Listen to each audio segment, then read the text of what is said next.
Hey, Dr. Lori here on this Sunday, the first day of daylight savings time for those of you in states that do daylight savings time.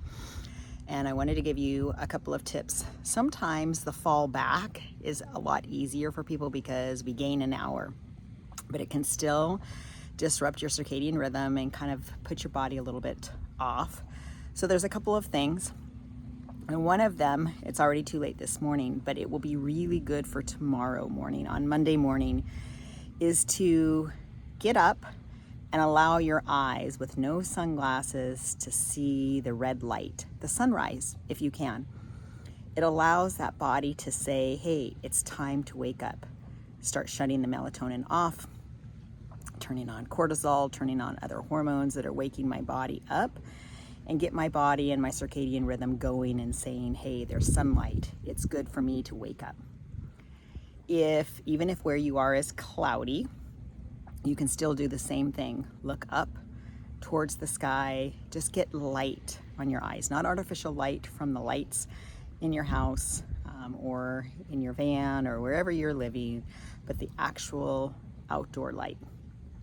Next is about in the middle of the day, right around lunchtime, 1 o'clock in your time zone, get back outside and get your eyes with, again, no sunglasses on, seeing the light. This allows our body to say, hey, it's during the day. We're functioning during the day, during daylight hours. Good for your body, good for sleep tonight also. The next thing that we want to do, and this can get very tricky, especially as we now start to get into, it gets darker way earlier than what it used to. But I want you to have a goal to eat during daylight hours. And here's the reason why. As it starts to get dark, melatonin starts to increase, it starts to uptake and get into our body and say, hey, we're prepping your body for sleep. When we eat, after melatonin has started to rise, what happens is insulin is released in our body, and insulin and melatonin do not like to compete.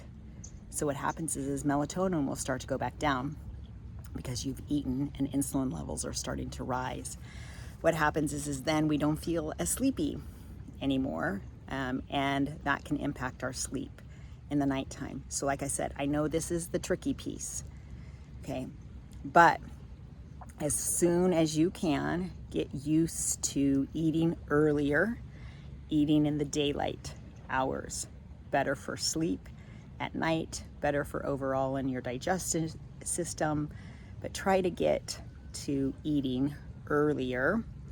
For some of you, it's going to be dark by 4:30, 5 o'clock, and you may not even get home until 6 o'clock. So it may not be possible to do this piece. And I understand that. Again, it's not about perfection, it's about progress. That's probably the toughest one that I'm going to tell you. And then as the sun starts to set, the other thing that you can do is look back at that sunset again, putting that red light back on your eyes, which then again is telling that body, hey, it's time to start winding down. The sun is setting, and letting your body do what it naturally does to get you to start going to sleep and get ready for sleep. So these are a couple of tips that I have for you. The biggest thing that we can also do, and we can do this no matter where we are, is to move our body and to move our body more. Particularly if we can get outside in nature and move, then that is really good for our body. But if you have bad weather, if you don't have great weather like where I am right now, oh my gosh, I am soaking up the sun on, what is this, November 2nd? Yeah, soaking it up. But if you don't have this kind of sun where you are, and it's cloudy, it's rainy, it's bad weather, then move indoors and do a workout indoors, but just move your body. I have people who use big box stores and the larger stores to walk their aisles and just get the body moving. Whatever it is that you can do, and sometimes, yeah, you got to drive there. that is an inconvenience. I know, when you can't just walk out your front door, but do what you can. Stop making excuses. This is the only body that you get on this heavenly earth. And so we need to take care of it. And again, it's not about perfection. It's about these small 1% degree changes that then start adding up for us and moving on this continuum, right? It's health as a continuum. It's a journey. We're not going on a destination to get to health. It is a lifetime that we're going to be in a healthier state. So I hope these tips helped. If there's anything that you would like to know, one of these tips that you have questions on, then reach out below and tell me which one it is. You want more tips? Say more tips. Have an amazing day.